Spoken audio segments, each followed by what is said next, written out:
¿Cómo están? ¿Cómo les va? Hoy día es viernes 24 de junio de 2022. Estamos en una nueva edición del podcast constituyente del Líbero.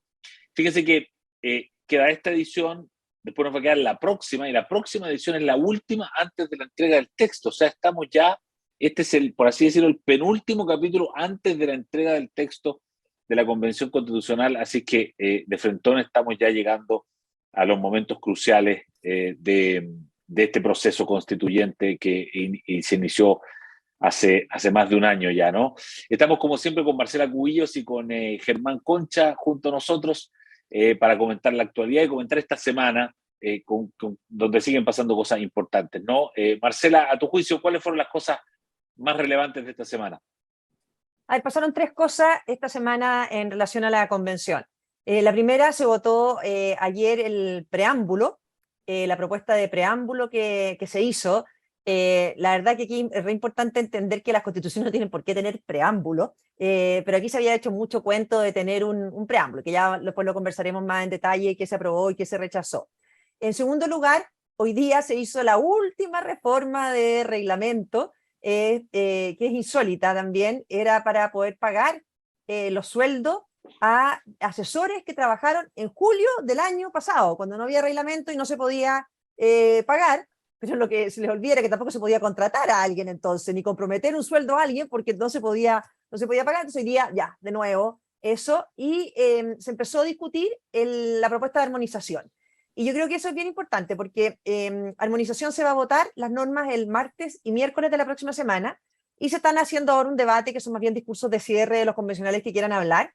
Pero cuando uno ve la propuesta de armonización, y eso ya la conversaremos la próxima semana, todo lo que se decía que armonización podía arreglar, la verdad que lo único que terminaron arreglando, entre comillas, es que achican el articulado, ¿no es cierto?, porque refunden artículos, entonces ya no son los 499, sino que son menos, se reordenan, pero lo que siempre dijimos, esta comisión de armonización no tiene atribuciones para meterse en el fondo del texto. El texto sigue siendo el mismo que la gente conoció cuando se entregó el borrador en Antofagasta, y lo único que se ha hecho es tratar como de que parezca más constitución. De hecho, hoy día uno lo dijo, estamos muy contentos después del trabajo en armonización porque ya nos dicen que parece más constitución. Bueno, siempre dijimos, armonización como la aprobaron ellos, no era algo que pudieran meterse en el contenido, sino que refundir artículos, cambiar orden. Pero estamos en eso, en la recta super final.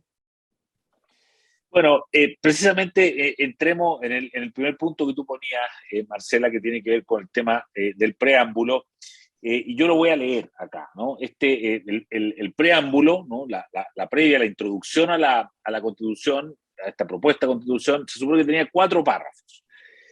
Se aprobó solamente uno, el primero, los otros 3 no se aprobaron, los otros que hablaban del tema del estallido del 18 de octubre, en fin, se dejan fuera. Entonces algunas personas consideran que eso le quita ya, ¿no?, el carácter más octubrista. Pero quedó este párrafo que se los voy a leer. Dice, comillas, nosotras y nosotros, el pueblo de Chile, conformado por diversas naciones, nos otorgamos libremente esta constitución acordada en un proceso participativo, paritario y democrático. Eso es lo que quedó aprobado como preámbulo, como introducción a la Constitución. Germán Concha, ¿qué te parece este párrafo?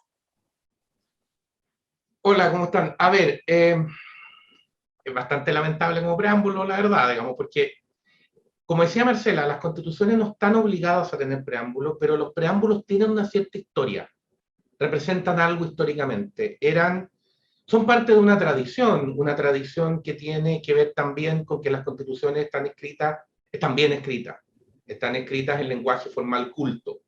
Entonces, claro, cuando tú escribes una constitución en jerga o en lenguaje alternativo, el preámbulo empieza a sobrar porque responde a otra lógica. Responde a una lógica que cuida el lenguaje, que cuida la forma, y que utiliza este párrafo inicial o estos párrafos iniciales para hacer una especie de exposición de motivos. De decir, mira, esto es lo que tengo en la cabeza, o esto es lo que el redactor de la Constitución quiere hacer. Es cómo lo estaba mirando. Cito uno, el más conocido, el preámbulo de la Constitución de Estados Unidos, que es muy corto, pero que es un preámbulo que dice, nosotros, el pueblo, ¿por qué estamos haciendo esto? Y parte diciendo, para conseguir una unión más perfecta.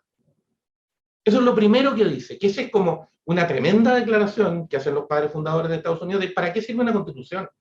Claro, ese preámbulo no se la podía poner a esta, que por la vía de la plurinacionalidad desarma más que unir, eso lo hemos discutido varias veces, y aprovecho de recomendar vivamente que lean el artículo de Sofía Correa, hoy día en el Mercurio, en el suplemento sobre temas constitucionales, que es notable cómo explica el efecto de la plurinacionalidad en la desintegración de un país, digamos, no me voy a alargar sobre eso, recomiendo leer a Sofía Correa en la materia.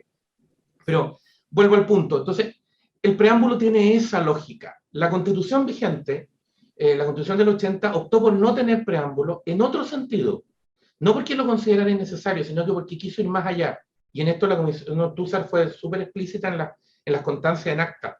Quiso dejar los principios fundamentales de la Constitución como normas. Y por eso ese es el sentido del capítulo primero. Y por eso el Tribunal Constitucional ha dicho reiteradamente que la Constitución se interpreta a partir del capítulo primero.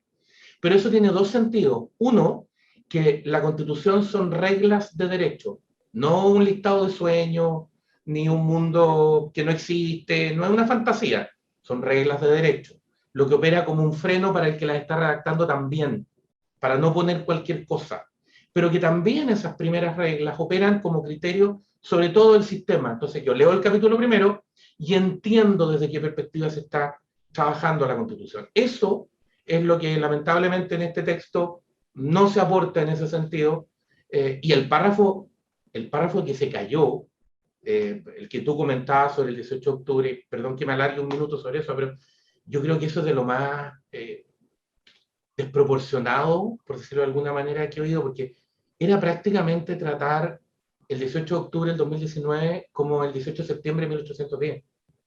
O sea, era como resetear el país y decir, no, ahora sí que empezamos de nuevo. O sea, la pretensión de hoja en blanco ya iba más allá del orden institucional de la República, iba a la República misma. O sea, era como que tú dijeras, el país partió el 18 de octubre del 2019. Yo reconozco que me pasó una cosa rara en esos mismos días. Oí un comentario en la radio de una declaración, perdón que me salga la convención, pero una declaración que entiendo que es del presidente de la República, que reconozco que cuando lo oí, no a él, sino que a alguien que la leía, dije, no, esto tiene que ser mentira, no puede, alguien puede pensar esto, pero no puede decirlo. Pero después me dijeron, no, si lo dijo.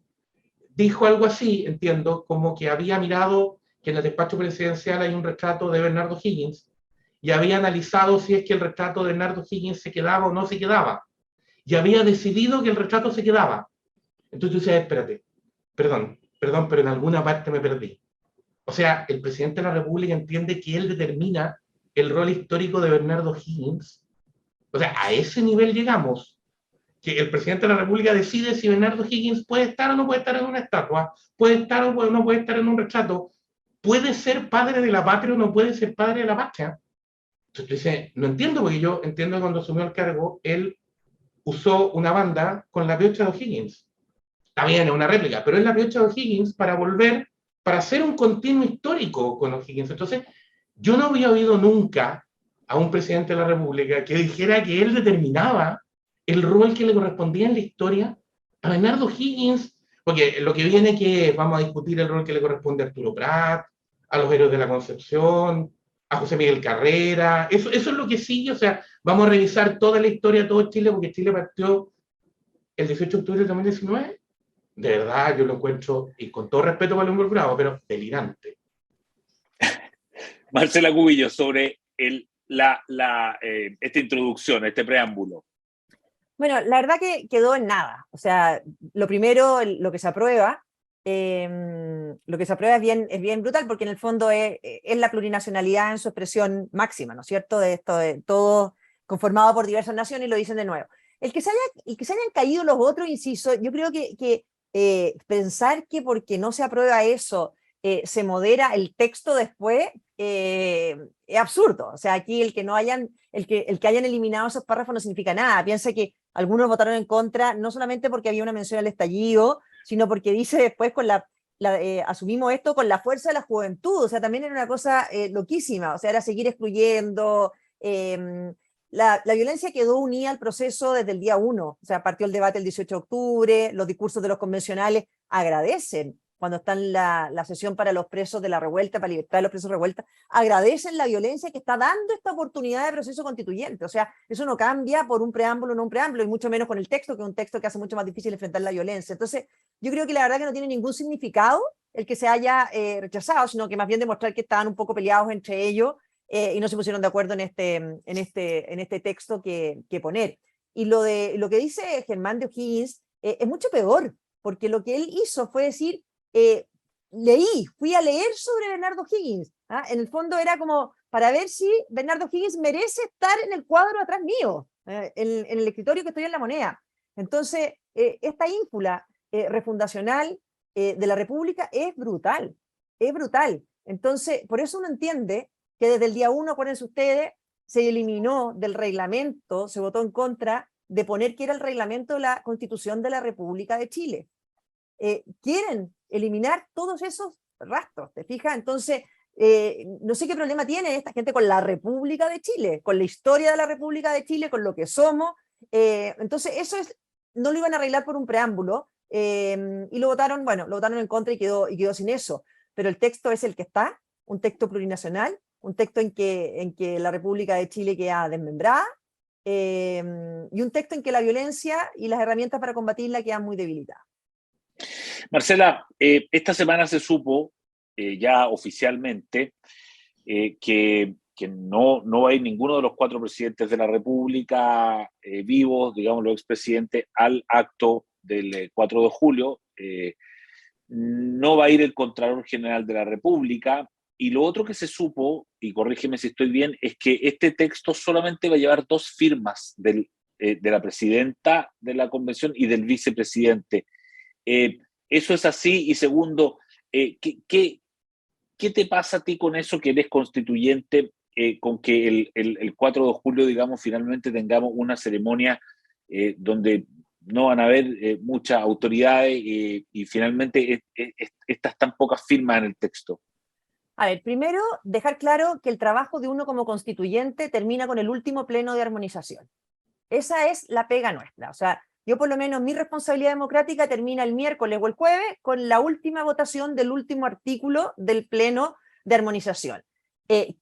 Después había que mandarle el texto al presidente, pero esta ceremonia es una ceremonia inventada, porque no había ninguna necesidad de hacerlo, ni es parte de nuestro trabajo como constituyente. O sea, podrían haberlo mandado a dejar el texto, se lo podrían ir a bajar a La Moneda a la presidenta con el vicepresidente. O sea, este es un acto que más bien está siendo visto como el lanzamiento de la campaña del apruebo, mucho más que porque no es una sesión, no es una sesión de trabajo, ya se acaba con el último pleno de armonización. Entonces, que ellos hayan pretendido disfrazar de republicano un acto, cuando lo que han hecho durante todo el proceso constituyente es minar y debilitar la República, es bien ridículo y bien absurdo. Yo creo que así lo entendieron también todas las autoridades. O sea, no podían pretender hacer un acto republicano al final cuando han redactado un texto antirrepublicano y cuando han hecho un proceso muy poco republicano. Entonces, al final es un acto más bien endogámico de ellos, medio autista, de la izquierda que está contenta con este texto para entregárselo a un presidente que está muy contento con este texto porque es la misma coalición,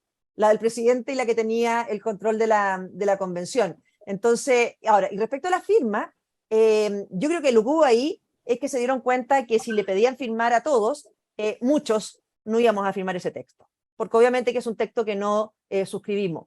Entonces yo creo que para evitar problemas de que hubiera convencionales que no firmaban, que otros que sí, obviamente los nombres de nosotros están todos asociados, somos parte de la convención, pero lo firma solamente la presidenta y el vicepresidente actual. Yo creo que para evitar exponerse a que muchos no habríamos firmado ese texto.